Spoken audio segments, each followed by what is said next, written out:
আসসালামু আলাইকুম গাইস, কি খবর সবার? আশা করি ভালো আছেন আপনাদের। আমিও ভালো আছি। আজকে মানে যোগীযান বরতলা মানে একটা ড্রাগসের বিষয়ে আর কি একটা আলোচনা পরে আমি শুনাইম। মোৰ লগে থাকিও ভিডিওটা শেয়াৰ কৰিয়া ফলো কৰে ৰাখিও।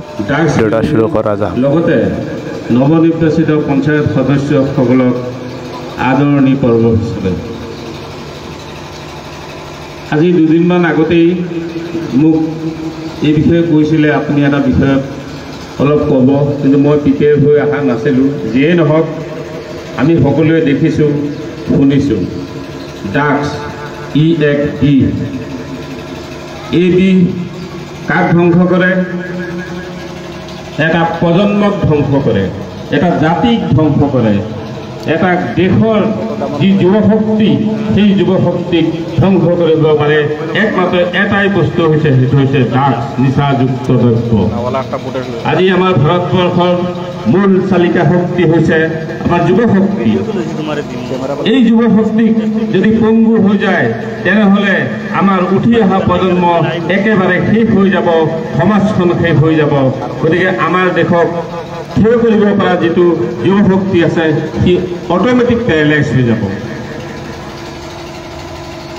আগতে আমি শুনিছিলোঁ যে বিদেশত ড্ৰাগছ চলে, এতিয়া এই বিষ আহি আহি নিজৰ চোতাল পালেহি। গতিকে এতিয়া আমি প্ৰতিজন নাগৰিকে এই বিষয়ে সচেতন হ'ব লাগিব। বিশেষকৈ যাৰ ঘৰত যুৱক যুৱতী আছে, সেই মাক বাপেকসকলক, সেই পিতৃ মাতৃসকলে অধিক ল'ৰা ছোৱালীৰ ওপৰত মনোযোগ দিব লাগিব। ল'ৰা ছোৱালী হ'লে পঢ়িছে নে অকলশৰীয়াকৈ থাকিব বিচাৰে, নে কেনেকুৱা ধৰণৰ বন্ধু বান্ধৱৰ লগত সম্পৰ্ক ৰাখিছে। আজি সমাজৰ বিশৃংখলাৰ যি সৃষ্টি হৈছে, তাৰ মূলতে এটা কাৰণ হৈছে এই নিচাযুক্ত দ্ৰব্য।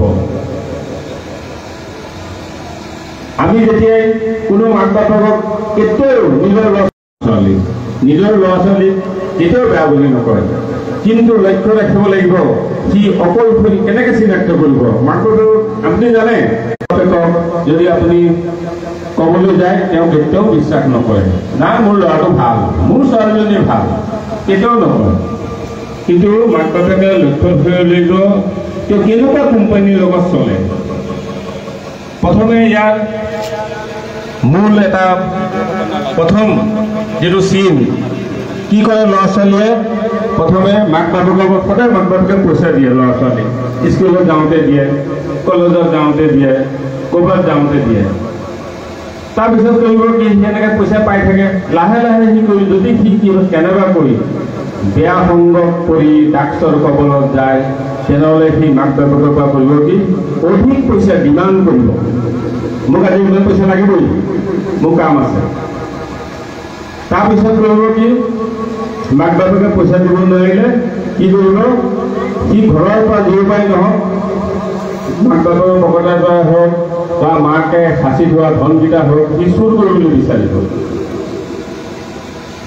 এনেকুৱা পৰ্যায় হৈ গৈ যেতিয়া তাক টকা পইচা মাক বাপেকে দিব নোৱাৰে, তেতিয়া ঘৰৰ বস্তু চুৰ কৰি লৈ যায়। মই সেইদিনা এটা কাহিনী কৈছিলোঁ, এটা সামান্য কাহিনী এটা। মোৰ ঘৰত আজি 25 তাৰিখে এগৰাকী মহিলাক ঘৰুৱা কাম বনৰ কাৰণে মই আনিছিলোঁ। খুব কম বয়সৰ মহিলা, এটা বাচ্চা আছে 10 বছৰীয়া। মই সুধিলোঁ, তুমি যে মোৰ ঘৰত কাম কৰিবলৈ আহিলা, কিয় আহিলা? তই দাদা আৰু নক'ব, মোৰ মতাটোৱে ড্ৰাগছ খাই খাই সকলো শেষ হৈ গ'ল, কামপুৰৰ মানুহ। বোলে কি ক'লে? আগতে কি কৰিছিলে? কয় সি চেনেলৰ কাম, গ্লাছ মিস্ত্ৰী কাম কৰিছিলে। 50,000 টকা তাৰ মেচিনাৰী আছিলে, তাৰ আণ্ডাৰত 20জন মানুহ কাম কৰে, আৰু গোটেই মাহৰ পিছত 60-70,000 টকা তেওঁলোকক দি পেলাই ইনকাম কৰে। বোলে এতিয়া কি হ'ল?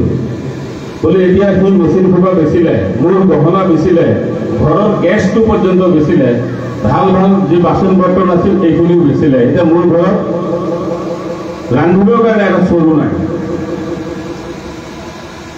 এনেকুৱা অৱস্থালৈ আহিছে।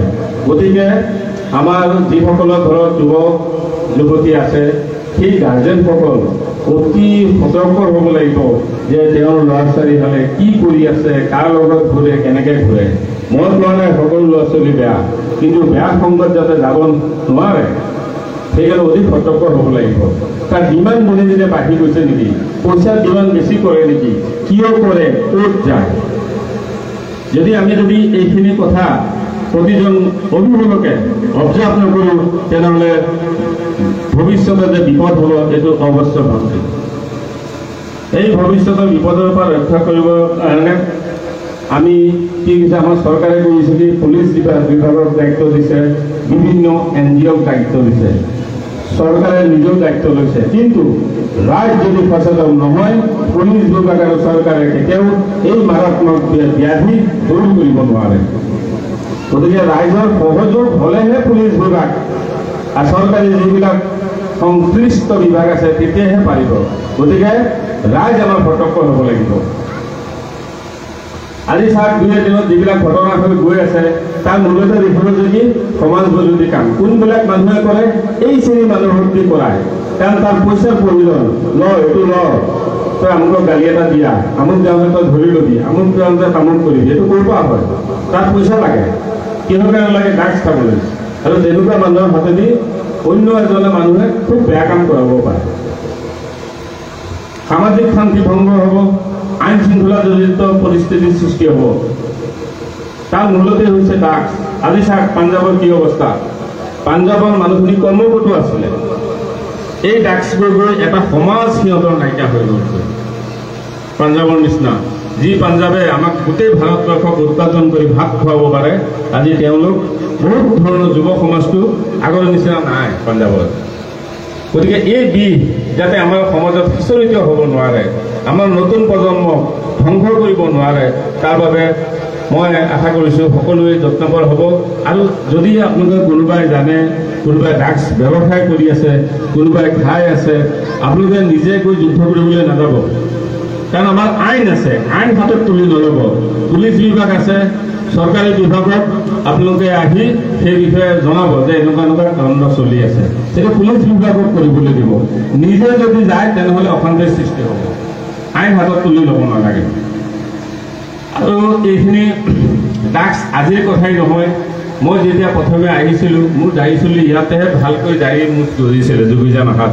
আজি প্ৰায় 38 বছৰ কাল মই যোগীজানত একে জেগাতে চাকৰি কৰি আছোঁ। সেইখিনিত কেইদিনমান পিছতেই কেইজনমান যুৱক আছিল মোতকৈ অলপ ছিনিয়ৰ, তেওঁলোকেও তেতিয়া মাদক দ্ৰব্য বৰ্জন, এনেকৈ সমাজত যাতে ড্ৰাগছে হেৰি কৰিব নোৱাৰে, সৰ্বশী কেইজনমান যুৱক আছিল। তাৰ মাজত প্ৰথম ব্যক্তিজন আছিল আমাৰ এই সকলোৰে সন্মানীয়, সকলোৰে আদৰৰ এই বিজয় ছাৰ। তেওঁৰ ভায়েক আছিলে আমাৰ মোৰে ভাইটি শৰৎ। আজি হয়তো আমি শৰতক নেদেখোঁ, কিন্তু তেওঁ সেই সময়ত তেওঁলোকৰ পৰিয়ালৰ বহুতো মানুহে, প্ৰদীপ সিং, প্ৰয়াত প্ৰদীপ সিং, আজি তেওঁ আমাৰ হাতত নাই, তেওঁলোকে মোৰ লগত আহি গৈছিলে, আলি এনেকুৱা কেছ পালে আমাক জনাব, আমি তেওঁলোকৰ ঘৰত গৈ বুজাই পৰিয়ালৰ মানুহক বুজাম যাতে এই বিষ যাতে আমাৰ সমাজত আহিব নোৱাৰে।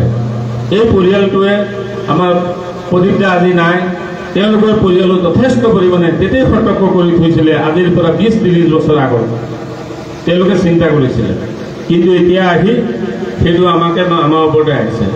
গতিকে মই বেছি বক্তব্য দীঘলীয়া নকৰোঁ। আশা কৰিছোঁ ড্ৰাগছৰ বিষয়ে যাতে এই বিষ আমাৰ সমাজত আৰু বিয়পিব নোৱাৰে, সকলোৱে সতৰ্ক হ'ব আৰু নিজৰ ল'ৰা ছোৱালীৰ ওপৰতো মৰমটো থাকিবই, তাৰ প্ৰতিও দৃষ্টি ৰাখিব যে বেয়া পথে যাতে যাব নোৱাৰে। ধন্যবাদ।